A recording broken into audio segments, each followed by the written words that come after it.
মোহাম্মদ আবু বকর সিদ্দিকীর লেখা কবিতা জীবনতরী। জিঞ্জিরার নিম্ন প্রান্তে বাঁধা নগরের ফলা, শক্ত করে রেখেছে ধরে সাগরের তলা। উপর প্রান্তে বাঁধা এক যাত্রীপূর্ণ তরী, জিঞ্জিরাটি রয়েছে পুরো লম্বা রূপ ধরি।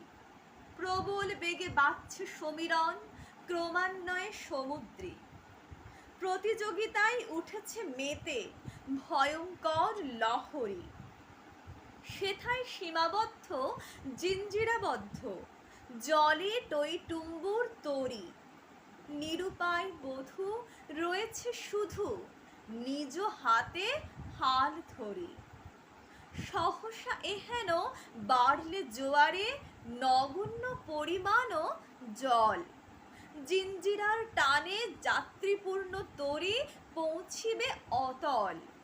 নির্দিষ্ট গণ্ডিতে বন্দি আমি, একমাত্র উপার্জন করি দ্বারা। পরিবারের ধারক ও বাহক, সংসার জীবনের তরী। ইহকালে তা ভাসছে সদা, বলাই সমারোহ জলে। কি গতি হবে যাত্রীদের এ তরীর, মোর পরপারে গমন হলে? অব্যাহত থাকে যদি এ সংসারে এমন অবনতি, ভবিতব্যে অকর্মাদের এ তরীর জীবনে বাঁচার নেই তো গতি।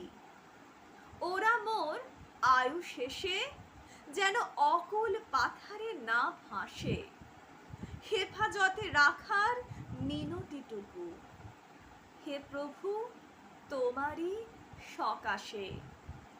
হেফাজতে রাখার মিনতিটুকু হে প্রভু তোমারই সকাশে। নমস্কার।